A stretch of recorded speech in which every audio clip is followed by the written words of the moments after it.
Bonsoir mesdames et messieurs et bienvenue à la deuxième séance de la 9e saison de Recherche en lumière. Nous sommes ravis de pouvoir donner un visage public à la recherche de l'école de musique Schulich. Good evening ladies and gentlemen and welcome to the second session of the 9th season of Research Alive. We're delighted to be able to give a public face to the research of the Schulich School of Music. With this series we aim to bring alive the various kinds of research in and on music, with the aim of better understanding the inner workings of the magical world of musical practice and scholarship illustrated with live music. Postdoctoral fellow, music theorist and percussionist Ben Dunker will be presenting the Performance is As Analysis on February 12th, and he'll explore how performance and music analysis are closely intertwined. We also have two finalists of the Research Alive Student Prize, generously funded by Jill de Villafranca and Dr. David Kostic, and thanks again, Jill. First prize winner Ellis Reyes is a doctoral student in musicology who will present Guaitinaje, the pipe and tabor player as dance master and knowledge keeper in the Rice Royalty of Peru, and that'll be on March 11th. And today's session is presented by second prize winner Ninad Puranik. Ninad is a music technology doctoral student working in the Computational Acoustic Modeling Laboratory. He'll present a discrete instrument in an indiscrete world, developing a digital harmonium for Indian music, bridging traditional Indian musical practice and contemporary music technologies. He'll be accompanied on the tabla by a member of the Schulich School of Music faculty, Sean Matavetsky. Please join me in welcoming Ninad and Sean. Thank you.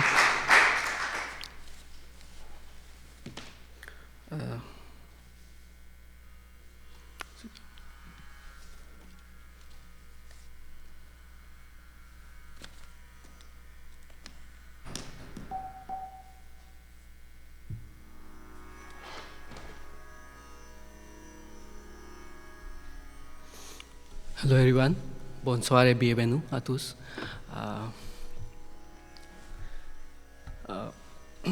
Thank you for being here today. Today, I'm going to tell you a fascinating story of the Indian harmonium, this humble little musical instrument that usually sits at the side of the stage in a Hindustani vocal concert, repeats all the melodic lines sung by the main vocalist, almost like a yes man. I will tell you about its origin in Europe, its journey to India, how it survived severe criticism and became an integral part of Indian music that it is today. I will present an analysis of its main criticisms, namely its use of the Western equal temperament tuning and its lack of ability to perform characteristic pitch glides, pitch expressions that are characteristic of Hindustani music. I will then present as an alternative to the conventional harmonium, this digital harmonium, which I have been developing through my research, PhD research in music technology. And I will also try to make a case for why we need this new instrument in the Indian music today.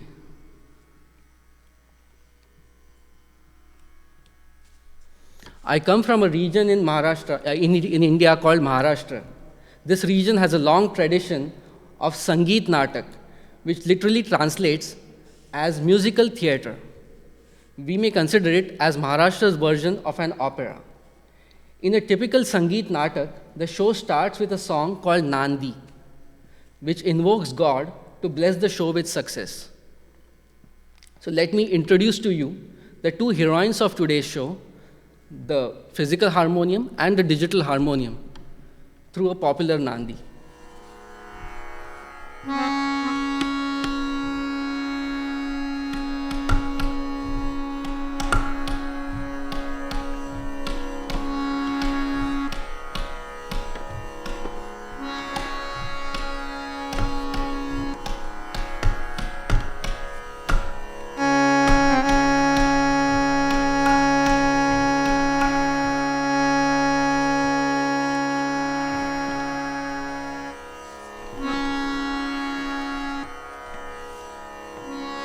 Kalidas कविराज रचित है, कालिदास कविराज रचित है, गानी शाकुंतल रचितो कानी शाकुंतल रचितो जाणुनी यावसानन सुनी हे जाणुनी यावसानन सुनी हे महत्कृत्य भर शिरी घेतो महत्कृत्य भर शिरी घेतो पंचतुंड नररुंड मालधर पंचतुंड नररुंड मालधर पार्वतीश आदि नमितो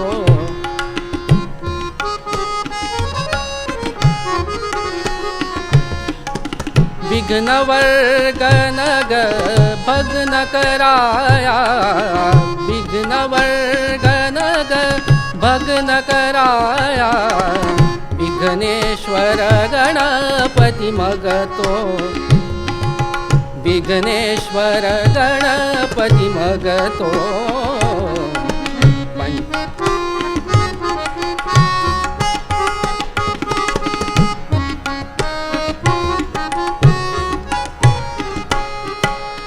ईशवराचा लेश मिळे जरी ईशवराचा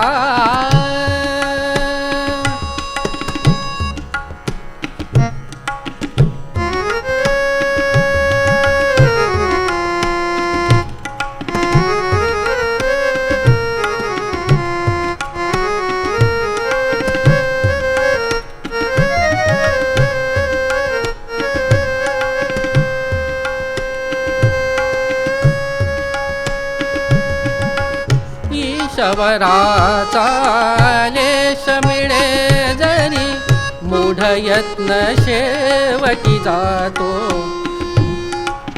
मूढ यत्न शेवटी जातो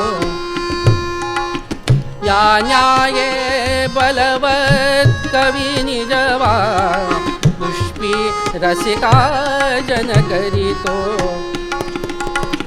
या न्याये बलवत कवी निजवा पुष्पी रसिका जन करीतो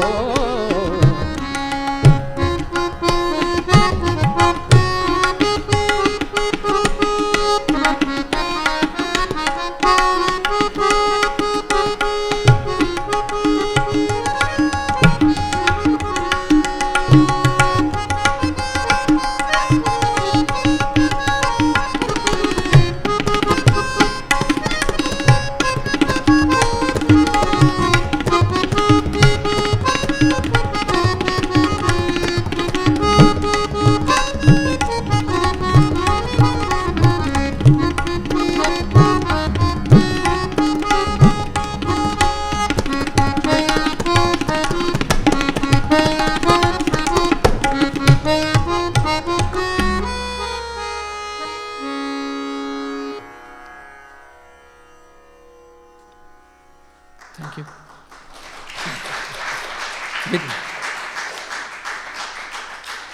With the divine blessings with us, let's begin. In today's talk, I'll first give a short background about Hindustani music and its musical instruments. We'll see the history of harmonium and its spread in India. Further, we'll analyze the common criticisms of harmonium. And finally, I will share some details about the process and reasons behind the development of this digital harmonium. In the end, we do have an interesting musical performance with both the harmoniums together.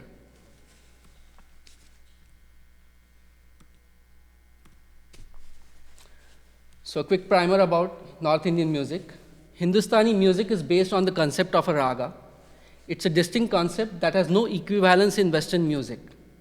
In a broad sense, raga can be considered as a set of rules or a framework for melodic improvisation, but it is really a layered concept. At the base layer, a raga is a scale or a musical mode, with some notes having more importance than the others. At a higher level, a raga can prescribe the relations between the constituent notes, which are highlighted by certain defining melodic phrases and pitch ornamentations. The oldest classical form of rag-based music that is still practiced is Dhrupad, This form could well be over 1,000 years old. Khayal, however, is the most popular classical form of music in practice today. It was born in the 17th century through the confluence of Hindustani music of that time with the Arabic and Persian music during the Mughal rule in India. Both Khayal and Drupad forms were performed in royal courts by musicians who received patronage from the kings and emperors. The musicians were generally males. The stress of these genres is more on the complex patterns in melody and rhythm and less on the lyrics of the composition. Among the semi-classical forms, Thumri and Dadra are forms of music that were performed by the courtesans in their kothas or houses, which were open normally only to the elites and wealthy patrons. In these and the other non-classical forms, the raga rules can be bent a little bit if it suits the expression of the lyrics. In general, the non-classical structures give more importance to the poetry than the musical structures. In Hindustani music, usually rhythmic accompaniment for vocals is provided by tabla, as you can see here, and melodic support is provided by a harmonium, or sometimes a bowed string instrument like sarangi or a violin. Of course, these are all in addition to the tanpura or the drone, which you heard just before, and it's a fundamental of the music. Before we discuss specifically about harmonium, let's try to answer a simple but very important question. What is a musical instrument? At the very basic, a musical instrument must produce some sound. We generally associate a musical instrument to its characteristic sound timbre. Some people also refer to this as the tone quality. If the same note is played with the same loudness on a harmonium and a violin, it is the timbre which will help us differentiate between the two sounds. A musical instrument must also have an interface for the musician to interact with it. For a tabla, we have the interface as the daya and baya, the two stretch membranes. But for a harmonium, we have the keyboard and the bellows. An important component of any instrument is the control and mapping layer. This component is the critical link between the actions of the musician and the sound that the instrument will produce. Most instruments fundamentally have a very simple mapping. By this, what I mean is that it is easy to guess for anyone what kind of gesture would produce what kind of sound. So will it produce a certain pitch or it will produce a certain tempo? It's easy to guess. But as musicians, we have to spend decades to master the precise technique of controlling the sound produced through our instrument with the interface that is available to us. Now let's have a closer look at the harmonium. Some people think that the harmonium is an Indian instrument, but this clearly Western keyboard interface should leave no doubt about the harmonium's Western origins. The sound production in a harmonium happens when air is forced to pass through a set of metallic reeds known as free reeds. The airflow to the reeds is generated and controlled by using the bellows at the back of the instruments. This is how it looks like, and it will produce sound if air flows through it. Or this one is more. Yeah. The free reeds are these thin metal strips fastened onto metallic support slot with rivets. There's always a small clearance around the reed so that the reed can move right into the support slot while oscillating. Each key on the keyboard mechanically controls the airflow to a pair of reeds tuned to the same musical note, that is the pitch. Usually the notes are tuned as per a chromatic scale, and there are 12 notes in every octave. Typical instruments have a range of 2.5 to 3.5 octaves. Here you will see a simulation of airflow across the black colored vibrating reed. So, maybe. Yeah, this is the reed over here. This thing.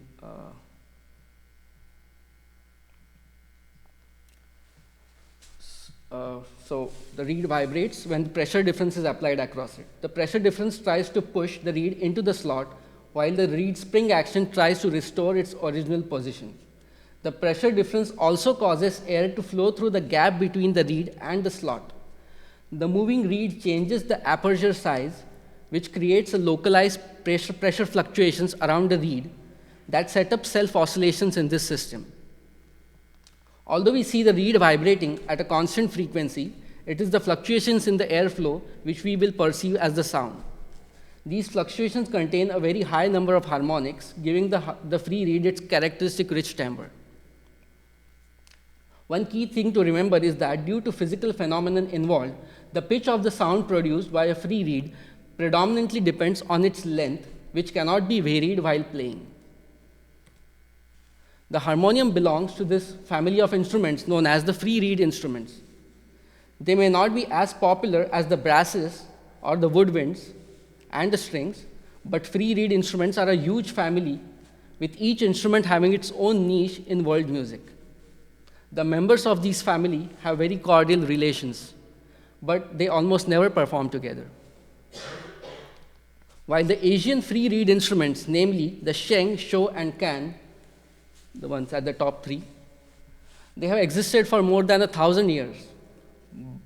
But Western free reed instruments are a relatively recent phenomenon. The earliest documented Western free reed instrument was a mechanical speech synthesizer, a vowel organ, if you may, developed in 1780 by Christian Gottlieb Kratzenstein. The vowel organ had a free reed as a tone generator and combinations of conical and cylindrical resonators to generate the 5 vowel sounds of A, E, I, O, U, which is A, E, I, O, and U. Kratzenstein's work may have inspired several musicians, several instrument makers who made their own versions of these squeeze boxes. Concertinas, bandoneons, accordions, and harmoniums were all developed in the first half of the 19th century. The name harmonium itself was coined in 1840 by Alexandre Francois Debain, who developed a standard for good design and patented it. At its peak, it is said that Debain was employing over 500 workers in his harmonium manufacturing facility. Another notable mention of this period is Mustill's art harmoniums. Mustill was a perfectionist who took the refinement of harmoniums to a completely different level. But unfortunately, this meant that he manufactured only less than 500 harmoniums in his whole lifetime. And these remain as extremely rare and prized possessions even today.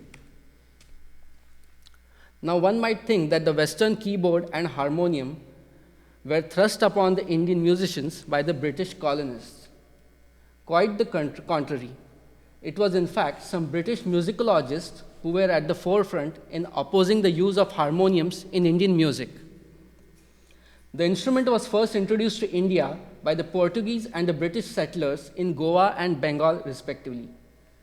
So Goa is on the west coast and Bengal is on the east coast of India in the map.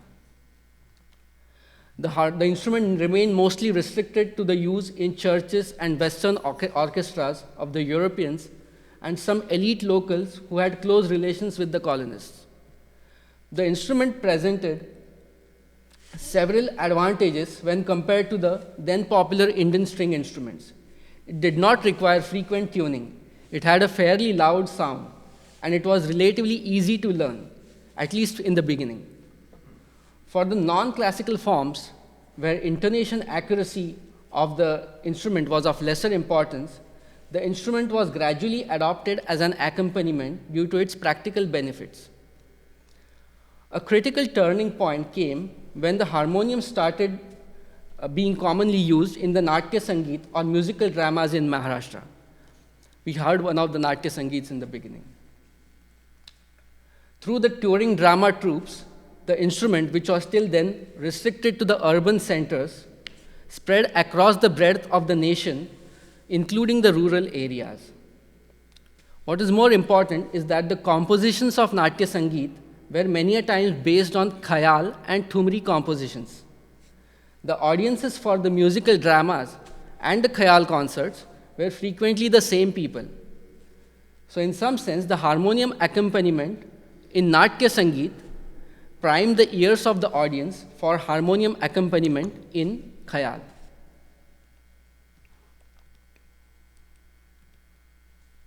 Until 1880, the harmoniums used in Indian music were mostly imported from Europe. The model used was close to the Deban's model with foot pedals and had to be played by sitting on a chair. Dwarkanath Ghosh, an importer and dealer of harmoniums in Calcutta, developed a portable version of harmonium called Dwarkin flute. By combining the features of Deban's harmonium and harmony flute, which is a German free reed instrument that has bellows at the back. The Indian hand harmoniums you see now here and are frequently used, they still retain the same design of Deban's Dwarkin flute. You can see an old newspaper advertisement on the slide. It says the price is 75 rupees for this one in 1920s, which would be roughly about 500 Canadian dollars, and I would consider it as quite cheap, right? The portable version could be performed by sitting on the floor, which is how Indian music is supposed to be performed. In the hierarchical structure of Indian classical music, the vocalists are supreme and the accompanists are secondary. How can an accompanist sit high on the chair when the vocalist is sitting on the floor? Only the king deserves to sit in his royal singhasan or the royal chair when the musicians perform.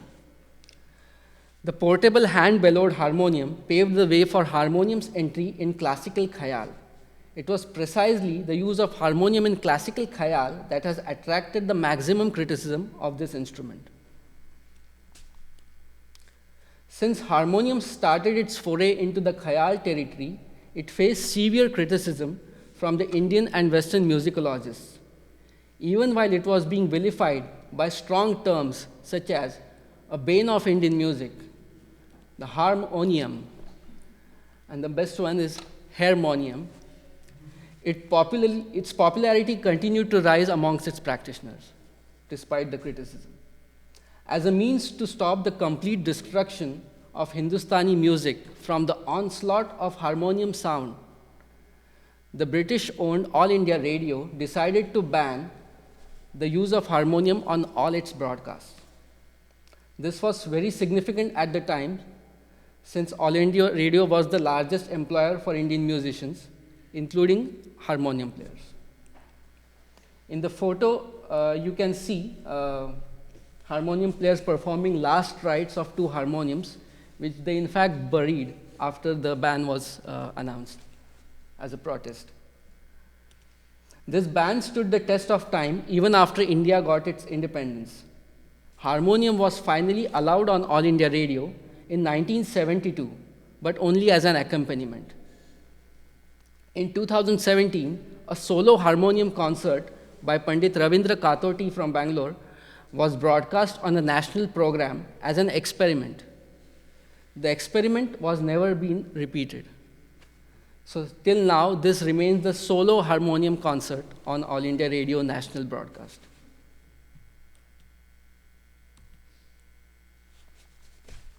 There were three main reasons for the criticism of harmonium. First, that its tuning of equal temperament is unsuited for Indian music that was based on natural scales. Its tuning produced strong dissonance with the tanpura and spoiled the canvas for any musical expression. Second was its discrete notes. This kind of discrete notes in steps make it unable to perform continuous pitch expressions known as meend, andolan, and gamak. So,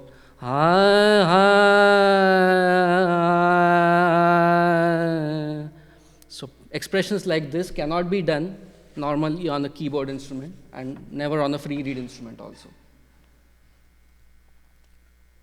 In the context of anti-colonial movements in India, the harmonium was also opposed for being a Western instrument. It is ironic that at the same time, the violin, another Western instrument, firmly established itself in Carnatic music. That is the classical form of music from south of India. Also by this time, most harmoniums were being manufactured in India by local instrument makers using locally sourced materials. Thus, the issue mainly was with the foreign idea of a keyboard and the discrete notes. Various approaches were tried to mitigate the inadequacies in the harmonium. Harmoniums are now frequently tuned as per a non-equal temperament, at least for a few notes of the octave. And the idea is to have a harmonium which does not have a strong conflict with the tanpura. This is also called as Gandhar tuning, commonly. Multiple attempts have been made to develop harmoniums with extra reeds that can play all the 22 shrutis or the 22 microtonal notes that are in theory present in the Indian octave. This approach may help in getting the right intonation for some of the nyas swars, which is the resting notes in a melody, but it does not enable the harmonium to perform continuous pitch ornaments like a meend. Over the years, however, performance techniques have been developed by harmonium players that use the layering of notes, polyphony, and certain bellowing techniques, which perceptually suggest the continuous pitch movements. I'll demonstrate some of these techniques now on the harmonium. Could I have a tanpura a little bit? That's it, fine. So I'll take an example of Rag Bhimpalas. Sa ga ma pa ni sa ni dha pa ma ga re sa. This is how I play just discrete, the staccato style. But I could also play it.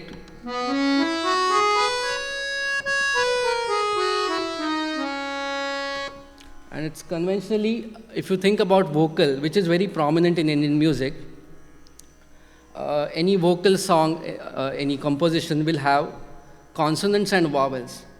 And when we say the voice is continuous, harmonium is discrete, in fact, voice is always breaking at the consonants. So the idea is that we play staccato at the consonants and we try to play legato at the vowels. And that creates an illusion of being continuous. So that's the staccato and legato aspect of consonant and vowel. Second important thing is the use of grace notes, which harmonium players do a lot. So the same scale, ne sa ga ma pa ni sa ni dha pa ma ga re sa. In fact, this is, I wouldn't consider it Bhimpalas rag. Ne sa ga ma pa ni sa ni dha pa ma ga re sa.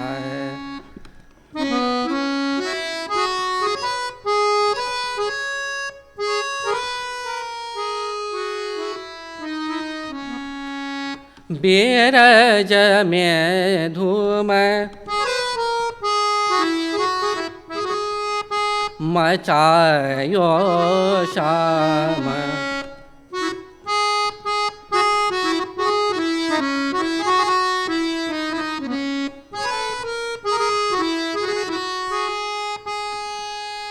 So this is the aspect of grace notes to make it more continuous sounding. And the next aspect is about bellowing techniques, which is not it's not universal. All harmonium players may not do the same thing, but this is my style, let's say, or what I was taught by my teacher. It's the elongation of note that I'll just show one example of bellowing. Sa ga ma pa ni dha pa. So this dha pa.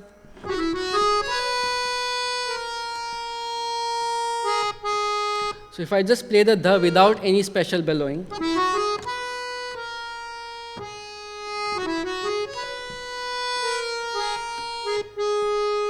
just the pulling of bellows changes the pitch slightly, changes the timbre, and all this net effect is that it feels a bit more continuous. So the elongated notes we can do with more bellows. There's also rules about whether you are going down in pitch or going higher in pitch. That changes the bellowing techniques a little bit. So as a combined effect of all these things, we can say the harmonium is quite close to the voice now. The discontinuousness is much more reduced because of these techniques. An important thing to understand is that this is a harmonium and not a piano. So these are not the gestures you do on a harmonium. We need gentle gestures. In my language, in Marathi, we call harmonium as a peti, which means a box. And peti is a feminine word. So harmonium is like a girl. You should treat her gently. And piano is more like a boy. Also, tabla is a boy, to tabla, and ti peti. So tabla has to be hammered before it can play any sound. In the last 100 years, there have been so many outstanding vocal khayal performances that use harmonium accompaniment. So it would be safe to claim that a harmonium is at least an acceptable compromise for vocal accompaniment in khayal. Solo harmonium concerts, however, are still extremely rare in prestigious music conferences and in national broadcasts of All India Radio, probably suggesting that these remedial measures are insufficient. If harmonium has so many issues, why don't you use a different instrument? A good question, no? Well, sarangi, an ancient bowed string instrument you see on the right, was well established as the accompaniment instrument for khayal and thumri even before harmonium was invented. Due to its bowed string interface, a sarangi is fully capable of performing all the pitch ornaments in Hindustani music. As a result, it is considered normally as the most suitable instrument for vocal accompaniment. However, due to certain socio-political and musical reasons, the sarangi went out of fashion and the harmonium has now practically replaced it for vocal accompaniment in khayal. With the decline of royal patronage to musicians since the establishment of the colonist rule, musicians had to earn people's patronage. For public performances to large gatherings, without sometimes microphones and amplifiers, the string instrument simply could not provide a loud enough sound. A lot of time had to be spent in tuning the strings during a show, which was not suited in fast-paced forms like the musical theaters. But harmoniums did not have these problems. Harmoniums were considered easier to learn than the sarangi due to the simple interface. With harmoniums, it was easier to achieve a suitable timbral blend with the vocalist by engaging the appropriate kinds of reeds and also resonance chambers. To some extent, the limitations of harmonium helped in its rise. Given the hierarchical structure of Hindustani concert, it is important for the vocalist to show their supremacy over the accompanist. Harmonium accompanists, knowing fully the limitations of their instruments, are usually happy to take a subordinate role to the vocalist. On the contrary, the sarangiyas, unhindered by their instrument and annoyed by the lesser money and respect on account of being the accompanist, tried to compete with the vocalist to show off their superior knowledge. Vocalists may have preferred the meek harmonium to avoid these unnecessary conflicts during the concerts. The sarangi was also strongly associated with the courtesans as the accompaniment for courtesans. The sarangi players were commonly from lower social ranks, or most of the time they were also Muslims. And in the new Western educated higher caste Hindu who took to learning music were reluctant to learn sarangi due to this low social status that it had. Harmonium, on the contrary, did not carry this baggage. The reformist movement started during the colonial rule opposed the prevailing courtesan culture. As a result, the courtesans had to close their practices. The sarangiya accompanists also had to seek alternative employment. A lot of them turned vocalists or soloists, again due to the lower importance and money given to the accompanists. As a result, harmonium players were the only accompanists available in the market sometimes. A lot of talented courtesans during this time had to face financial hardship. Some of them found alternative employment in the movie industry, which was then booming. Could this be the reason behind the stereotypical Bollywood movies with colorful song and dance? And it's also a good time to have a Bollywood song here. And you're free to sing along and dance if you wish.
So, thank you.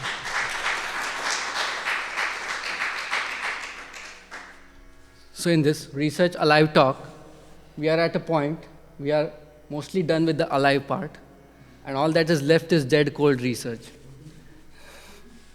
In the next few slides, I will give you a taste of the research that has gone into the development of the digital harmonium that you see here. And I'll try to keep the technical things and math to a minimum and try to provide a broad overview. But if someone wants to know more about it, you can always reach out to me later. You may ask why a digital harmonium? As I mentioned before, due to the physics involved in its sound production, the pitch of a free reed cannot be varied. Developing a digital replica of the instrument is thus the only way to have a variable pitch harmonium. In my research being conducted at the Computational Acoustic Modeling Lab, that is CAML, at McGill University, I'm trying to find answers to two main questions. First, how can we synthesize a sound identical to a harmonium sound? And second, if there exists a way to synthesize such a sound timbre, how can we design a controller mapping system that would enable the production of the pitch ornamentations in Hindustani music? The simplest approach for synthesis is to record real harmonium sounds for each note and just then play them when the right keys are pressed. This approach is called sample-based synthesis. However, we know that the sound produced by a harmonium depends on multiple factors, such as how we press the key and how do we do the bellows, for example.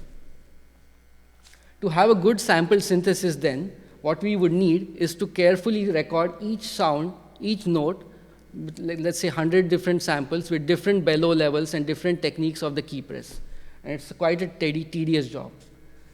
So instead of doing that, I prefer to develop models for synthesizing the harmonium sound using physics and digital signal processing, because it sounds a bit more cool. The sound of the harmonium is composed of two parts. The first is the buzzing sound of the free reed, which is the source of the sound. And second, the wooden box of the harmonium, which creates a filtering effect, which shapes the timbre of the sound. I'll quickly demonstrate how the filtering effect works. So right now I'm playing the sound, and I remove the stop plate.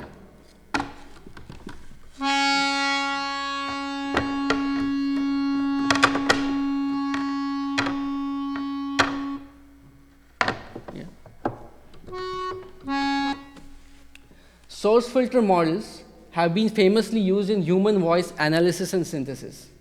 In speech, the airflow at the vocal folds serves as the source signal, which is filtered by the vocal tract to give us our characteristic timbre. A crude way to think is that the opening and closing of free reed is like the opening and closing of the vocal folds, and the wooden enclosure acts like the vocal tract for the harmonium. Assuming a source filter structure for our synthesis model helps us to deal with the source modeling and filter estimation as two separate problems. In the next slides, I will give some overview about the approach to solve the source modeling and also the approach to do the filter estimation. Modeling the source, that is the free reed sound, is quite challenging. The approach I use to do it is known as physical modeling synthesis. In this approach, the musical instrument is modeled as a simplified physical system. Based on the forces between the components of the system, mathematical equations governing the system are formed, and by numerically solving the governing equations, we can get the synthesized sound signal. In the case of the free reed, we have, as you see in this image, a coarse way of representing the bellows. So this box here, this box here represents the bellows. This black thing represents the reed, and this chamber here represents the reed chamber where the reeds are mounted. And applying fairly basic physics laws for the airflow and reed motion, this complex looking equations, 5 equations that you see, are obtained. The equations are basically trying to conserve the total mass of air and momentum of the air that flows into the system. And it also tries to link the air pressure variations with the forces that act on the reed. So the system of equations that you see here was solved numerically to yield the free reed source sound. And I won't go too much into the details of this process. The filtering effect of the box can be estimated from a recorded harmonium sound sample using algorithms known as inverse filtering algorithms. For my work, I used an algorithm known as iterative adaptive inverse filtering, or IAIF. And there are no points to guess that this algorithm has been used for estimating vocal tract filters in human speech processing. Just a single sound sample of less than 1 second duration was actually used to estimate the filter that I'm using now. I'm going to demonstrate it in some time. So it's not really sampling of the instrument. That's what I want to stress. It's just to estimate the filter. The raw filter estimated from this method is further simplified into a bank of series or parallel bichord filters. Bichord filters are these fairly basic kind of filters which are implemented cheaply in most sound synthesis libraries and softwares. So that helps to simplify the software process. On the picture you see on the right, this represents the magnitude response of the filter. You can see where the strong peaks lie. These frequencies will be enhanced, and where the peaks are low, it will be lowered, those frequencies. You can understand this as more like a graphic equalizer. I think all of you have used it sometime. And you might see that above 10,000, there's hardly any sound, any frequency. So this top plate kind of removes most of the high frequencies. Controlling physics-based models in real time is usually quite challenging. Solving numerical equations involves a lot of computation. Physics-based models can also have stability issues. In layman terms, just as a physical reed can break if we stress it too much, so can the model of the free reed. So, I developed a greatly simplified signal model which quite closely approximates the physical model, which tries to mimic the physical model, but it is not a physical model. But it needs much, much less computation, and it is much more reliable. It will never break during a performance, which is what I want. This model will be used in the demos that I'll be showing. And the model required just 2 things, which is what note you want to play and what is the bellows pressure. So bellows will control the loudness and also a little bit the pitch.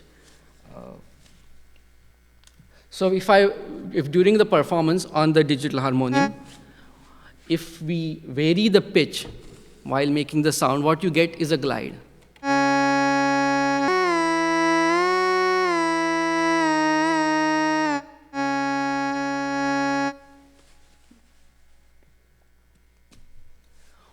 What interface should be used to control this amazing synthesis model? Because we want to generate continuous pitches, should we use a bow and string interface, just like a violin? Or should we just retain the keyboard, but we use those two wheels they have, the pitch bend wheels, to modulate the pitch? Or should we just have sensors in the air which detect the slide of a hand when we want to do a glide? From the outset, I have been against all these ideas. My view is that interface and control of the new digital instrument must be identical to that of a real harmonium. The reason is very, very simple. If we ask the musician to perform any new gestures, it is as good as asking him to learn a new instrument completely. So, the new instrument must be something more than the harmonium, but first for that, it has to be at least a harmonium. Existing harmonium players should be able to play it with minimal training. Continuous pitch expressions like mean, andol, and gamak can be performed by remapping of these special gestures that I showed you, demonstrated you before. So these gestures could be matched to their intended effect. And that's the idea that I'm trying to pursue. So for today's demos, I have this prototype using a MIDI keyboard, which interfaces using a software called Pure Data for the mapping. But there are limitations with what a MIDI keyboard can achieve. The main problem is that it assumes that the key is either pressed or not pressed. So you cannot have something in between, which is so essential in the gestures that harmonium players do. So to get that kind of gestures, what we decided is to retrofit a harmonium, you see here, with proximity sensors that will detect the movement of keys. Also, it's good because for the musicians, it's the most familiar interface to perform. And then now the efforts are on, well on track to actually develop a customized keyboard interface for this purpose and map them. I would have liked to demonstrate it to you today, but it's slightly delayed. Maybe it will be done next week. So do stay in contact.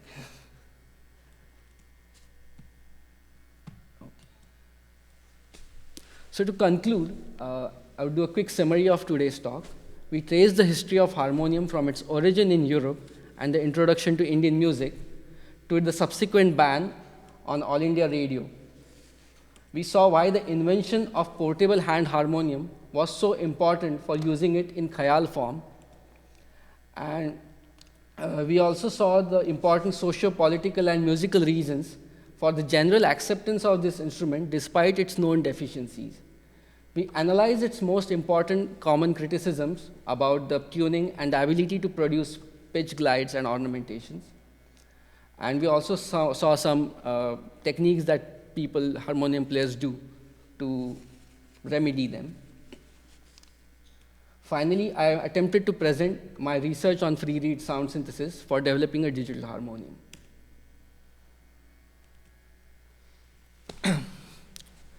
So before we move to the concert, one important critical question is, will the digital harmonium be accepted on the Hindustani classical stage? I'm certainly hopeful that one day it will be. Hindustani music has shown remarkable flexibility to adapt to the changing times, while still retaining its core values. In my view, if a technology is an acceptable compromise with the Hindustani music tradition and it has some practical benefits, it will be adopted and it will soon become a norm. There are several examples of this in the past. Understanding the need to reach larger audiences, we accepted the microphones without much opposition. Since this itabla application that you hear for the tanpura, since this was developed, almost physical tanpuras have vanished from the stage. Electronic tabla applications are used during practices and rehearsals. What's more, we accepted the harmonium for khayal accompaniment. I believe we'll also accept the digital harmonium in khayal concert when the harmonium becomes as easy to use as a real harmonium and produces an equally convincing sound. Thank you all for your attention. This is the end of my talk, and we'll have a short concert now, after which we'll have the questions.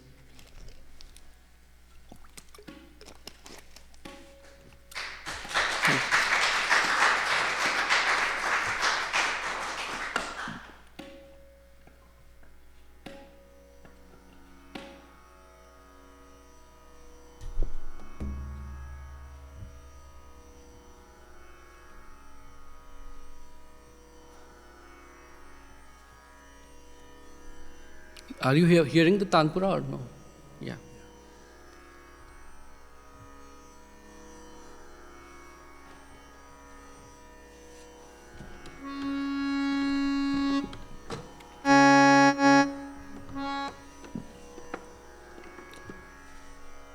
So I'll conclude the performance, talk with a performance, and for this I'm going to do an alap, which is a free improvisation without the tabla, and it will be followed by a vilambit bandish, which means a slow tempo composition.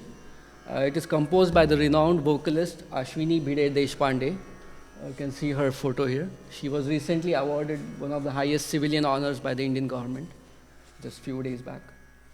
And you can read the composition on the right, but it's almost approximately correctly translated as per my understanding in English for those who can't read Devanagari. And I'm presenting Rag Bhageshri. I'm also going to sing, unfortunately for you, but I'll try to keep it to a minimum.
सखी तजमा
प्रथमा धर ध्यान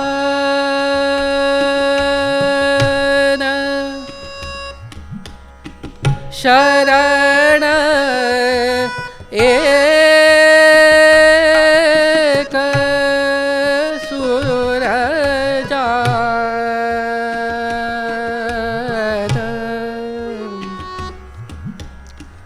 पाछे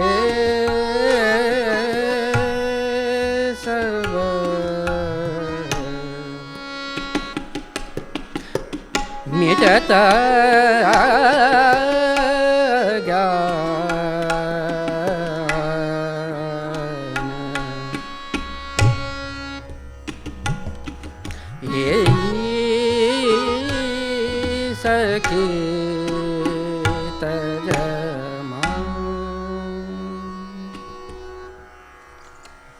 Thanks.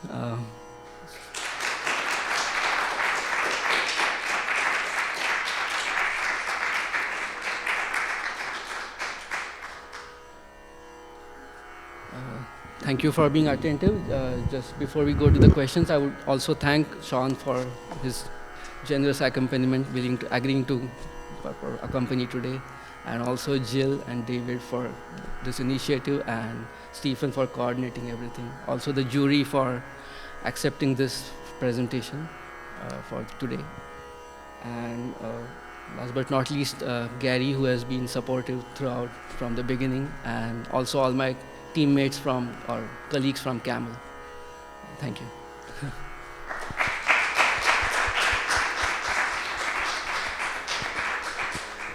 Thank you very much, Ninad. Hello? Okay, thank you. Thank you, Ninad. This is really wonderful. Thank you, Sean, so very much. So are there any questions from people here?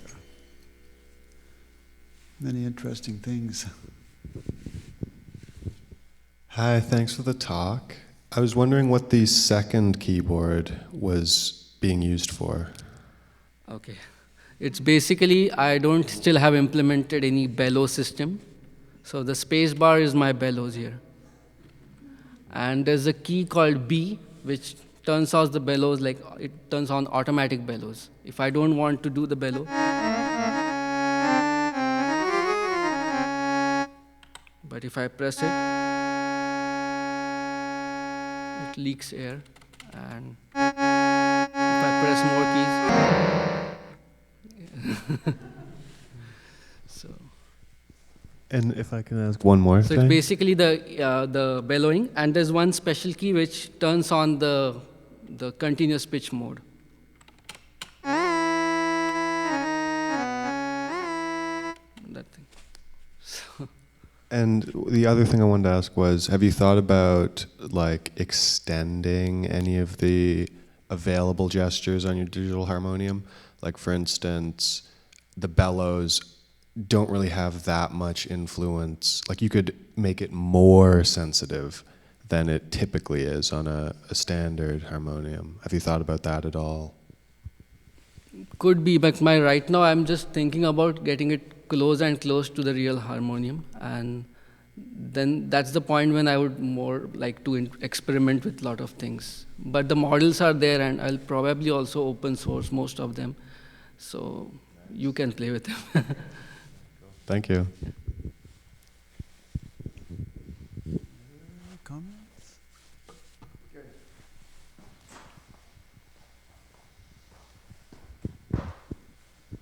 Thank you for the talk. I really enjoyed it. Yeah, and thank you. I know you mentioned this even just a few days ago, but dealing with the glide and what the glides sound like and the timbre of the glide, and I'm wondering if you have some thoughts about that. Because my initial impression is, I mean, it doesn't exist, right? So you have to kind of decide what it's going to sound like, and and what other ways you could change it potentially. Yeah, I'm still thinking, because I just told this to you a couple of days back. I still don't have a very good answer, but I for sure know that when the pitch is changing, the timbre has to change a little bit. It will, like any change. So normally a pitch change for a vocalist will be accompanied with the sometimes lowering of loudness, sometimes increasing loudness, and also timbral aspect, because you change your tongue position and things like that.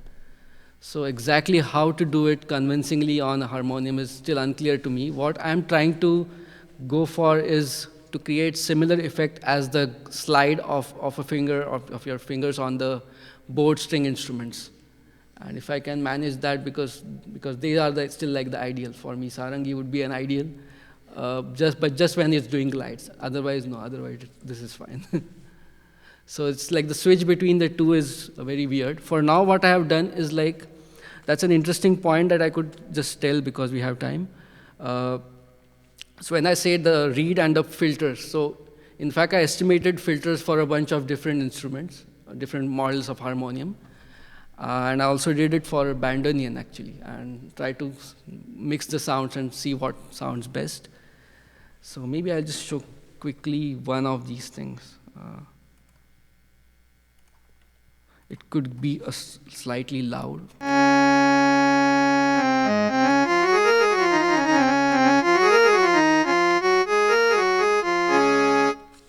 This is one of the filters, and the second filter now.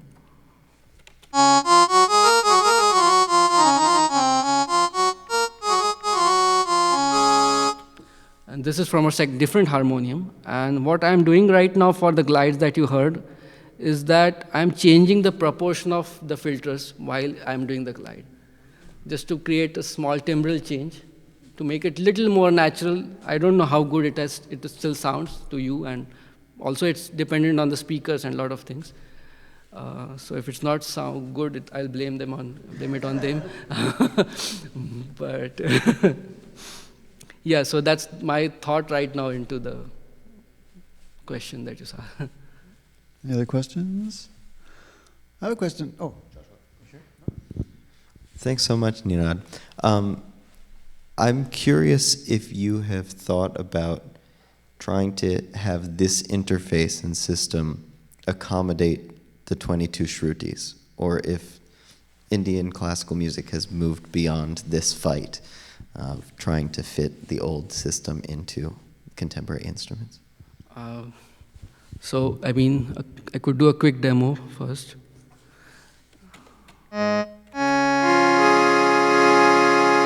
This is what your normal Western keyboards would sound like. It's also the same here.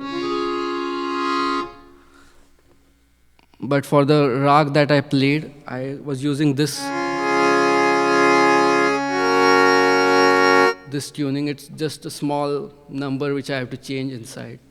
And each note can be tuned as per the frequency you want. It's nothing difficult. It's completely easy to do that. It's just that still there is not a lot of agreement among Indian musicians, like whether these notes or positions are the ideal ones.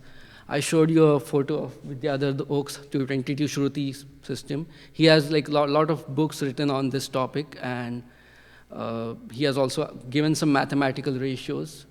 And his logic is based on some kind of thinking, which is like it's good kind of thinking. It's based on consonance between notes. But some people I know still disagree with it. So right now I'm using very fairly basic things, the what you call it, major chord kind of thing, sa ga pa ma dha sa, and there's not much disagreement on these notes. But for other things, there's a lot of disagreement. And yeah, so but you can do it for yourself, whatever you want. Like you can, just like you can tune your string, you can tune this.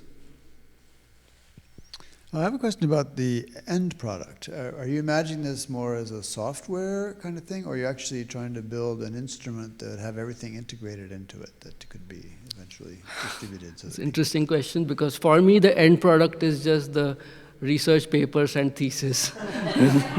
Okay, thinking beyond your research papers and thesis. And beyond that, anything would be, like, has to be driven by the market. For now, I don't know a single harmonium player apart from me who wants to play this instrument in a concert. And if there's some, like, potential market need for it, I would be happy to do that. There's a person from Yamaha who might be interested. So, I don't know, yeah. Have you thought about how this might apply to different styles of music other than just Indian music? Like if you could use it for like accordion music or for like traditional like organ that you had that have a similar timbre? Yeah, I did put a little bit of thought. Like a few months back, we had a visiting student from Brazil who was working on bandoneons, and I did talk with him a lot. He also got me some bandoneon samples, and we tried to use the same models. It sounded quite convincing. What's the difference between these instruments is how the air flows into them. And that's very different for each instrument. This has its own way of doing it, and it's based on more like the pitch should be stable and it should give a strong support to the vocalist. That's the whole idea. But for accordions, there's more bellowing, so it's more varying in the variance in the pitch, because bellowing does affect the pitch a little bit for the reeds.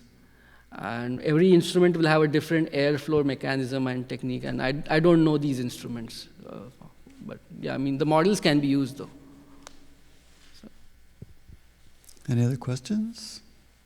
Well, then let's thank again Ninad and Sean very much.